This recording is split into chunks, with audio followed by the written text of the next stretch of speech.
ભગવાનના દરબારમાં એની નોંધ લેવાય. દુનિયાનો તો કઈ ભરોસો છે ભાઈ? આજે સારું રાખે ને કાલે આપણા સાથે ખરાબ વ્યવહાર કરી નાખે. સ્વાર્થ પૂરો થાય ને આપણને તરછોડી દે. એ દૂધમાંથી માખી કાઢીને એવો ફેંકી દે, આપણે ઓળખતોય ના હોય. દુનિયાનો કોઈ ભરોસો નથી, પણ ઈશ્વર નોંધ લે છે. એટલે જ આપણે ઠાકોરજી સામે શું કહીએ છીએ? મન વાણીને કર્મથી ભગવાન કઈ ભૂલ થઈ હોય તો માફ કરજે. સૂર્યસ્ય મામન્યુષ્ય મન્યુપતયશ્ચ મન્યુકૃતેભ્યો પાપેભ્યો રક્ષંતામ યદ્રાત્ર્યા પાપમ કાર્ષમ મનસા વાચા હસ્તાભ્યામ પદભ્યામ મુદ્રેન શિષ્ણા રાત્રિસ્ધવલમ પતુ યત્ કિંચિત દુરિતમ મૈદમામૃત્યોનો સૂર્યે જ્યોતિષી જુહોમિ સ્વાહા. મનસા વાચા હસ્તાભ્યામ, મનથી, વાણીથી, કર્મથી. તમને એમ લાગે છે કે તમે જે વિચારો છો ભગવાન સુધી નથી પહોંચતા?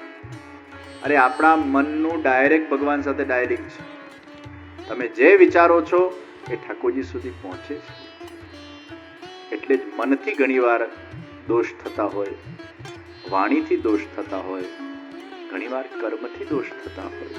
હે પ્રભુ, મન વાણી કર્મથી જે દોષ થયા હોય એને માફ કરજે. અને તું મને સારા વિચાર આપજે, તારા વિચાર આપજે. तो परमात्मा हमारा केंद्र बनना चाहिए. सत्य हमारा केंद्र बने. सत्य ही शाश्वत है, सत्य ही परमात्मा है, सत्य ही अनूठा है. ब्रज मंडल के अंदर सत्य रूप पूर्ण पुरुषोत्तम श्रीनाथ जी बाबा का मंगल प्रागट्य हुआ. गुरु और गोविंद का मिलन हुआ. અને બધાનું કેન્દ્ર એ શ્રીનાથજી બાબા બન્યા છે.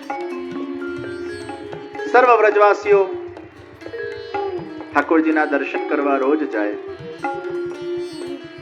સર્વના મનમાં, હૃદયમાં, વિચારોમાં કઈ રીતે અમે ભગવાનને સુખ આપી શકીએ એ વિચારો એમના કેન્દ્ર બન્યા છે. અને જે તમારું કેન્દ્ર હશે એ જ તમારા વિચાર હશે. કુમ્મનદાસજી ભગવાનના પ્રિય સખા, અને રોજ કુમ્મનદાસજીના સાથે ભગવાન ખેલવા પધારે. કુમ્મનદાસના ખભા પર ભગવાન બેસે. સાક્ષાત ભગવાન લીલા કરવા માટે પ્રગટ થયા છે. સાક્ષાત્કાર પ્રદાન કરી રહ્યા છે. કુમ્મનદાસના ખભા પર બેસીને બંને ચરણારવિંદ ભગવાનના લટકતા છે. બંને ચરણારવિંદને બે હાથથી કુમ્મનદાસ ઝાલી રહ્યા છે. એ ભગવાનના દિવ્ય કોમલ ચરણારવિંદનો એક કોમલ સ્પર્શ કુમ્મનદાસજીના મન, બુદ્ધિને પાવન કરી રહ્યું છે. એ ભગવાનના બંને હસ્ત કુમ્મનદાસના મસ્તક પર છે. અને ભગવાનનું મુખારવિંદ શોભાયમાન થઈ રહ્યું છે. એ સુંદર કમલ નયન, નાસિકા અદ્રોષ્ટ, એ ઘુંઘરાલા ભગવાનના વાળ, એ ભક્ત અને ભગવાનની આ સવારી કોઈક જીવ પર કૃપા કરવા માટે આગળ વધી રહી છે.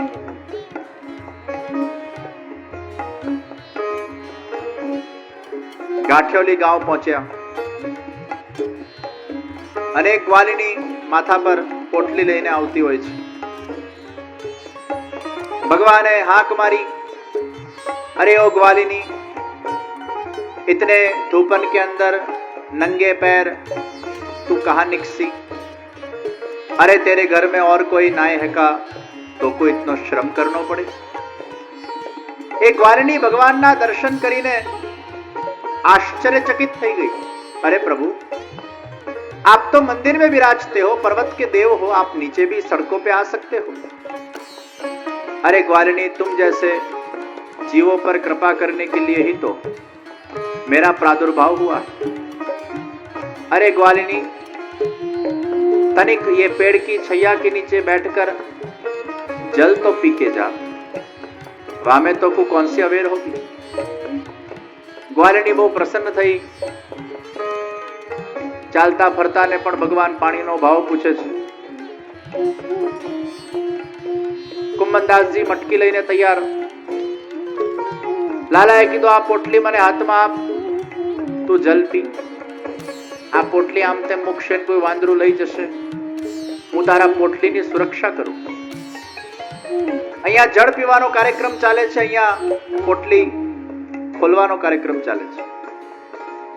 લાલાએ બે રોટલી કાઢી, પોટલી બંધ કરી, જલ પીને ગ્વાલિની પાછી આવી, પોટલી એને સુપ્રત કરી। अरे वाह लाला, तू तो बहुत दयालु है रे, तू तो बहुत कृपालु है रे। इतनी धूपन में तूने मुझे ये जलपान कराया, मैं आज धन्य धन्य हो गई। पोटली लईने ग्वालिनी जती रही અને પેડીની છૈયાના અંદર વિશ્રામ કરતા લાલાએ બંને રોટલી જે હાથમાં હતી કુંમનદાસજીને બોલાવ્યા અને કીધું, લે એક રોટી તેરી, એક રોટી મેરી। અરે લાલા, તને મંદિરમાં આટલો બધો ભોગ આવે છે, છતાંય આવી ચોરેલી રોટલી ખાઈને તને શું પ્રાપ્તિ થાય છે?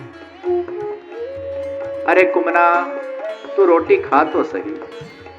લાલા, મને આવી ચોરેલી રોટલી ખાવામાં કોઈ રસ નથી, તને ખાવું હોય તો તું ખા। અરે કુમરા, તું ખા તો સહી। અને કુંમનદાસજીએ એકાદ ટૂંક રોટલી ખાધી અને રોટલી એટલી સ્વાદિષ્ટ હતી। अरे लाला, ये तो बहुत मीठी है। अरे कुमना, मैं तोकू नहीं कहूं, ये सब ग्वालिन मेरे दर्शन करने आवे, मेरे दर्शन करती जाए करती जाए करती जाए करती जाए और मेरे स्वरूप के चिंतन के अंदर इतनी व्यस्त हो जाए, घर पे जाकर जब रोटी को बेलती जाए बेलती जाए बेलती जाए तो मेरो ही स्मरण करे और मनोमन मुझे रोटी अरोगाती जाए। उनके मन का मनोरथ होता है कि लाला, काश आप हमारे हाथ से बनी हुई रोटी को आरोगो। ये उनके मन के मनोरथों को पूर्ण करने के लिए ही मैं इस प्रकार की लीला करता हूँ। अरे कुंमनदास, जो रोटी बेलते बेलते जो मेरे स्वरूप का ध्यान करेंगे और मेरे स्वरूप का ध्यान करके रोटी बनाएंगे, वो रोटी में मिठास नहीं तो क्या खाराश होगी। भगवान ना भजन करता करता, भगवान નું સુમિરન કરતા કરતા જે રોટલી બનાવવામાં આવે એમાં મીઠાશ આવે। એટલે જ્યારે રોટલી બનાવો, શ્યામ સુંદરનું ध्यान करो। મનમાં શ્રી કૃષ્ણ શરણમ મમ, શ્રી કૃષ્ણ શરણમ મમ, શ્રી કૃષ્ણ શરણમ।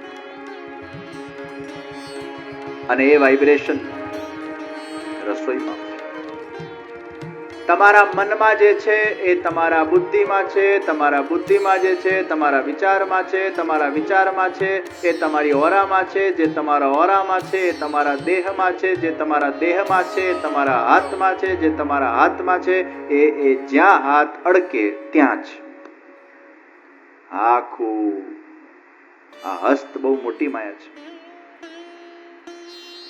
એટલે સેકન્ડ આપણે હિન્દુ સંસ્કૃતિમાં નિષેધ કરો, વાત જુદી છે।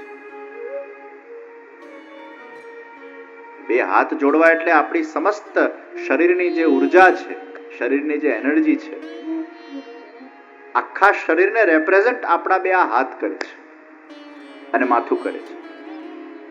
બે હાથ જોડીને જ્યારે આપણે ભગવાનને માથું ઝુકાવીએ એટલે આખા શરીરનું આપણે સમર્પણ કરીએ છીએ।